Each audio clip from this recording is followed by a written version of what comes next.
Buenas tardes, gente. Estamos con Álvaro de La Madrid, UCR, exdiputado de la Unión Cívica Radical. Álvaro, gracias por recibirme. Un gusto estar acá con vos. Muchas gracias, ¿Cómo estás? siempre es un gusto. Muchas gracias. Álvaro, Bienvenido. si querés te hago un par de preguntas, ¿te parece? Dale, Así la gente te conoce mejor. ¿cómo no? ¿Quién es Álvaro de La Madrid? Bueno, un joven que nació en Navarro, que se dedicó a la política desde los 14 años, siempre, que tuve desde muy pequeño un gran interés por la cosa pública. Me crié en un pueblo muy radical, ¿sí? Donde hay un radicalismo de frente alta, de manos limpias y de bolsillos vacíos, ¿sí? Estudié en Buenos Aires, me recibí de abogado muy joven, a los 22 años, y después de ejercer unos años la profesión, me fui a vivir al sur. Por eso muchos creen que soy patagónico o que soy santacruceño, porque viví 11 años allí, del 98 al 2009. Bueno, me tocó el lugar más difícil, hice las primeras denuncias de la corrupción de Néstor y Cristina, lo de las tierras fiscales. Hice un esfuerzo denodado por explicarle al país lo que se venía, cuando todos estaban embelesados con un presidente que decía que era un hombre común, que firmaba con la BIC y andaba en mocasines. Yo decía que se venía una tragedia griega y que los argentinos íbamos a tener que volver a luchar por la libertad. Jugadísimo lo tuyo. Hablaba de la libertad en ese momento, que es una palabrita que está muy de moda ahora, y que yo creo que la libertad es algo muy grande. No es solamente el poder trasladarse, el poder hacer muchas cosas sin la intromisión del poder. La libertad también es ser el artífice de tu vida. Y si tenés hambre y si no tenés la posibilidad de repeler todas las arbitrariedades del poder, no sos libre por más que parezca que lo sos. Álvaro, ¿qué está pasando con el Frente de Todos? El Frente de Todos está en una crisis que yo la anuncié, que es un intento desestabilizador de la vice. Yo le dije al país que iba a pasar antes de la pandemia. Es decir, la vicepresidente, desde que Alberto ganó la elección, no lo necesita más.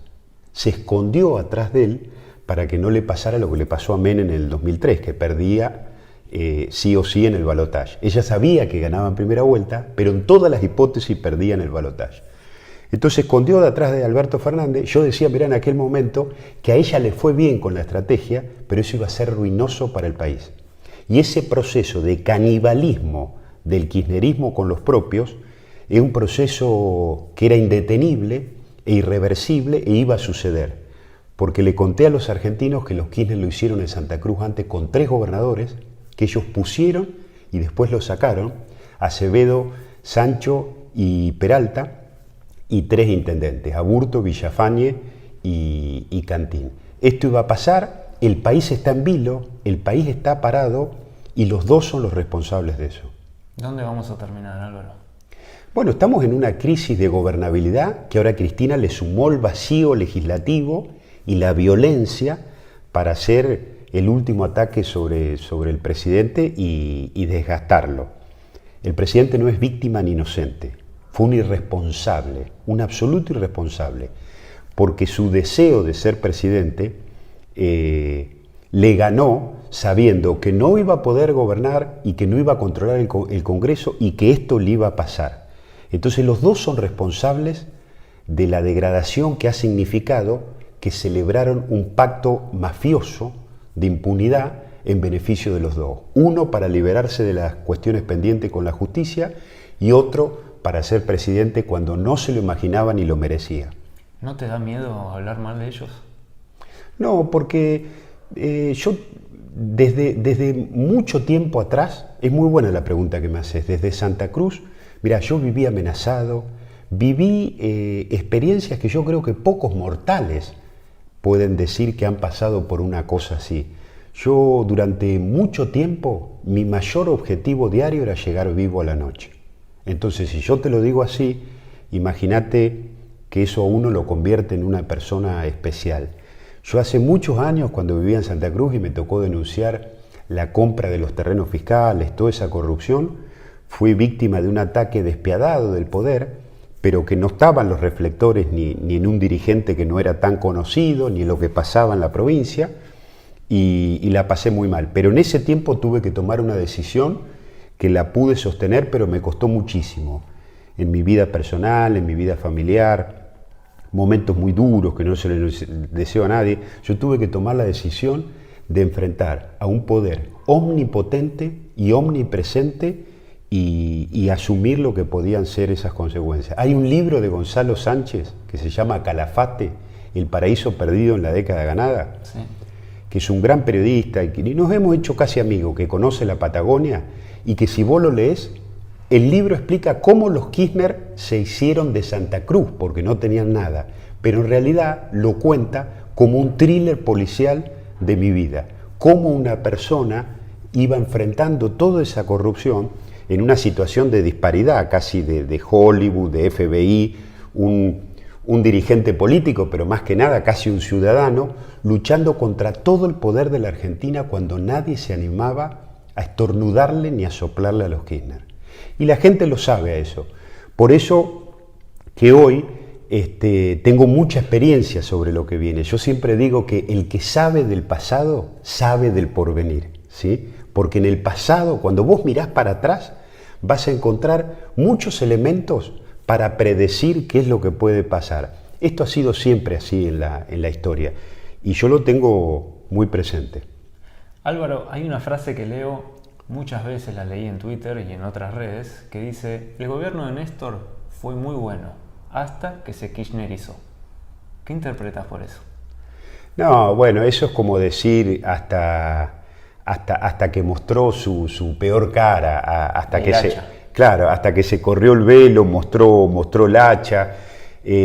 Siempre fueron lo mismo, ¿sí? Tenían una gran debilidad cuando llegaron al poder, que hicieron con políticas mentirosas y con impostura y con esa cuestión de que ellos venían a saldar deudas y a generar derecho, un gran cuento, cuando en realidad el kirchnerismo, mira, yo siempre lo digo, vos me decís, ¿qué es el kirchnerismo? Lo peor que nos pasó es haberlos tratado como políticos. Esa es la respuesta que te doy. Es gente que lo único que le interesa es el poder y que su genoma siempre ha sido tres elementos: la violencia política, la corrupción y el autoritarismo despiadado. Por eso te decía, vuelvo a la pregunta anterior, que yo salí a recorrer la Argentina en el 2003 y decía que se venía una tragedia griega. Y la gente me decía que estaba loco, que eso era seguro porque yo perdía las elecciones en Santa Cruz. Y yo estaba muy convencido de mi verdad, a lo Gandhi. Por más que uno esté solo y la verdad que uno da sea de uno mismo, eso sigue siendo la verdad. Álvaro, ¿qué es la guerra contra la inflación? Es la guerra contra el campo, yo lo dije. Mirá, lo disfrazan de esa manera. Muchos se rieron cuando salió eso. Ya perdieron la inflación, mirá lo que anunciaste, acordaste a los 2 años. Pero no se ve detrás de lo aparente. Estaban anunciando una guerra, que era cierta que la iban a desplegar. Y es la guerra contra el campo. Es buscar en el campo al enemigo para tener la cohesión interna o lograr una mejor cohesión interna de las facciones del gobierno, porque ahí con el kirchnerismo empatizan, y culparlo de todos los problemas, de la inflación, de los magros salarios, del desabastecimiento, que todo eso es por culpa del campo. Por eso yo he dicho que hay que defender al campo y he alertado durante todo este tiempo. La gente está agobiada, está ensimismada, no tiene tiempo para escuchar a la política porque está pasando vicisitudes tremendas. Entonces yo he dicho, para que los argentinos lo entiendan, o hay Cristina o hay Argentina. Esa es la alternativa. O hay Cristina o hay campo. Y el campo, el ataque al campo, no es solo para culparlos de todos estos males y de su propia incompetencia. También es ir por el último bastión de resistencia, sobre todo económica, ¿sí? Y ir por la matriz productiva de los argentinos. Ir por los alimentos. Por eso que atrás puede venir una Junta Nacional de Grano, una Empresa Nacional de Alimentos, sí, porque digamos, la avanzada va a continuar. Ellos saben que si se quedan con el campo, ¿sí?, que si se quedan con toda la cadena alimentaria y con todo el sistema de producción, bueno, entran en esto que es el patrimonialismo al estilo ruso que tanto le gusta a Cristina. Le encanta a Vladimir. Le encanta y bueno, fíjate lo que nos ha pasado. El gobierno, decía yo, le entregó la cuestión sanitaria a Rusia cuando empezó la pandemia. Nadie alertaba sobre ese tema. Por eso que no pudimos comprar otras vacunas. Claro. Por eso que se murió mucha gente. Y la verdad que acá no hay inocentes. Yo pedí 40 días antes de la foto de Olivos, de la burla esa de las reuniones, el juicio político a los dos. Es lo que corresponde en la Argentina, ¿sí? A los dos. ¿Por qué? No solo por el manejo delictivo y criminal de la pandemia, sino por buscar el quebrantamiento del orden democrático. Y les cabe. Ahora vos me decís, bueno, pero no se va a poder conseguir, no tenés los votos. Bueno, desde la política hay que dar esa definición política, porque eso explica lo que estamos pasando ahora. La oposición es oposición, no tiene como trabajo salvarlo a Alberto o ver cómo evita que el plan de Cristina lo pueda concretar. Lo que tiene que hacer la oposición es dar una definición y no ser culposo, ni tibio, ni acomplejado, ni dar discursos placebos de ocasión para salvar la ropa, pero que no solucionan nada. Lo que hay que decir fuertemente es que este gobierno ha incurrido en causales de mal desempeño que la Constitución, con las herramientas que prevé, hacen que tenga que dejar el cargo, ¿sí? Eso hay que decirlo, independientemente que se logre o no. Álvaro, ¿por qué pensás que Mauricio no fue reelecto? Yo creo que se conjugaron varias cosas, pero te quiero poner un enfoque que no se dice mucho, porque la verdad que se habla de los errores de Cambiemos, y está claro que los hubo, ¿sí? Ahora, Cambiemos no hizo las cosas tan mal para que esté justificada la vuelta del kirchnerismo, o para que eso sea una consecuencia natural.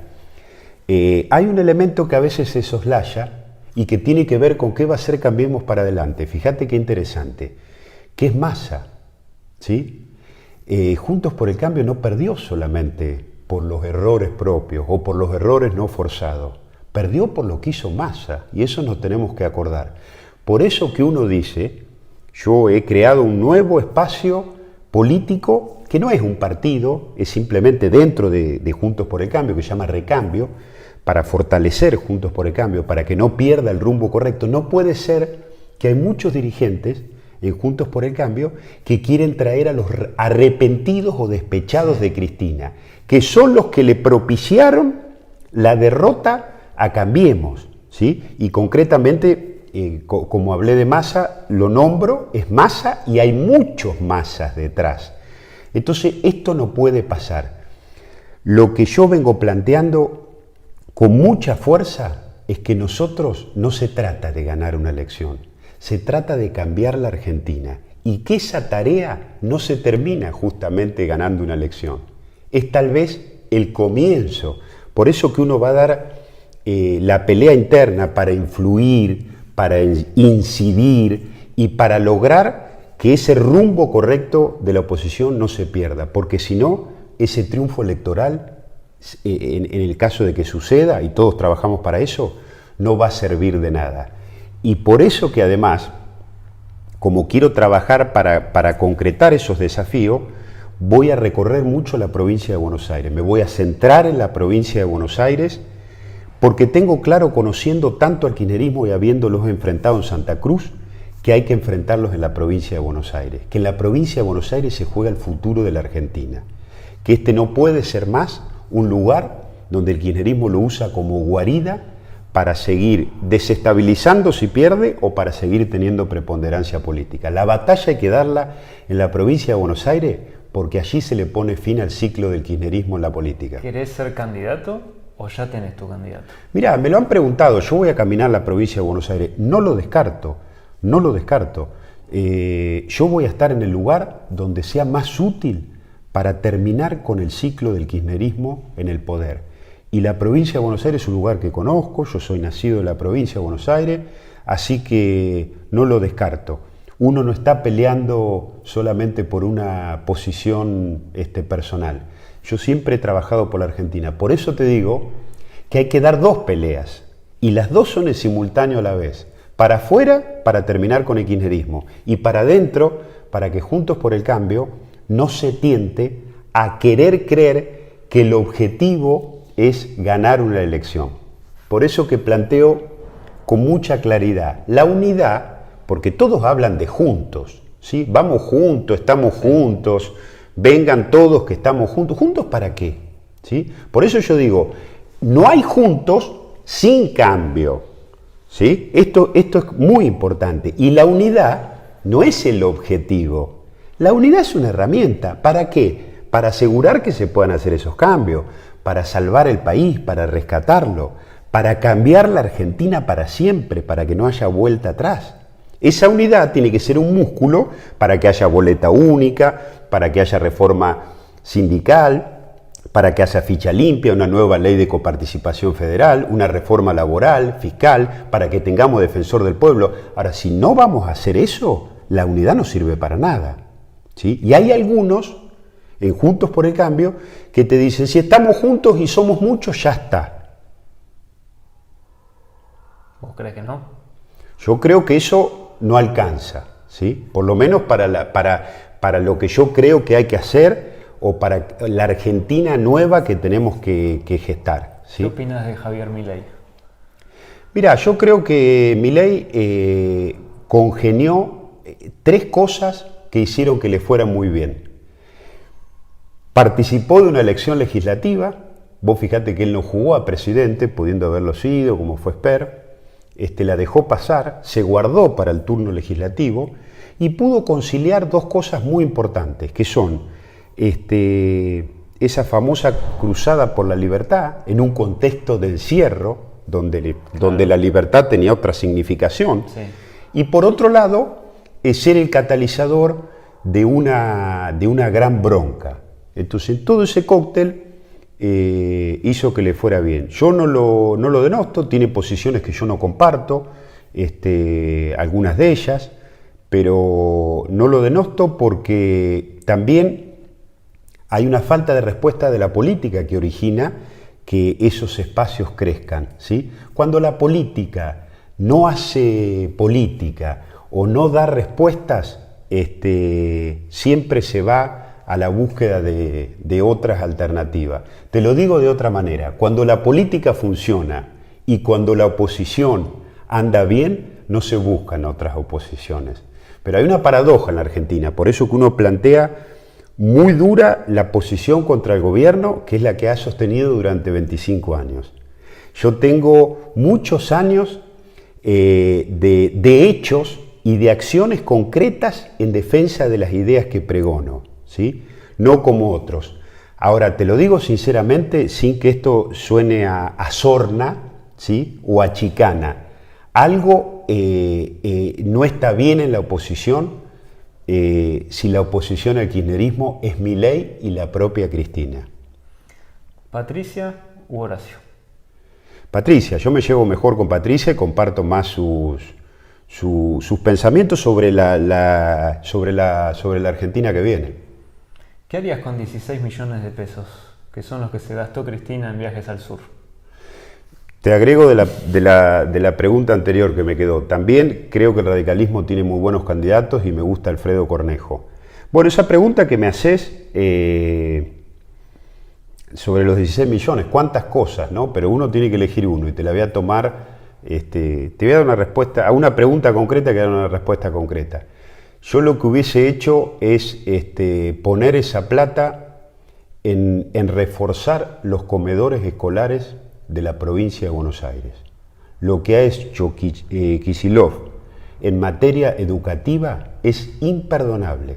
Es un latrocinio que va a causar un desastre para muchas generaciones que vienen para adelante.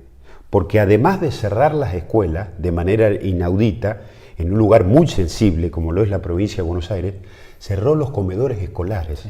Y los comedores escolares no es como la escuela primaria, cuando se cierran, no se paga cuota, no hay nada, entonces se le deja de dar de comer a los chicos y no se le puede pagar a los maestros. Claro.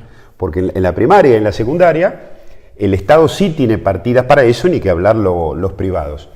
La hubiese puesto ahí al dinero, hubiese sido la mejor inversión para el futuro y para darle respuesta a una cosa que, te repito, es imperdonable. Álvaro, y por último te voy a hacer un ping-pong. Sí. Yo te voy a dar un par de nombres. Sí, sí. Y vos en base a esos nombres me vas a decir qué pensás. Sí, sí. Lo primero que se te venga a la cabeza. ¿Cómo no? Puedo empezar por Sergio Massa.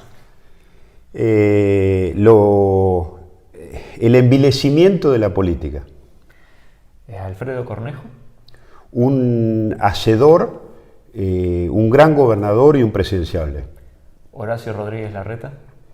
No me gusta Horacio cuando se preocupa más por su propio beneficio político y no da definiciones de las cosas. A mí me parece que un dirigente político tiene que hablar siempre y tiene que explicar los grandes temas y los trazos gruesos de lo que piensa. Como no ocurre con eso, pero te lo voy a aliviar un poco, no solo con Horacio, con quien sea que esté así, eso no me gusta. ¿Qué podés decirme de Ricardo López Murphy?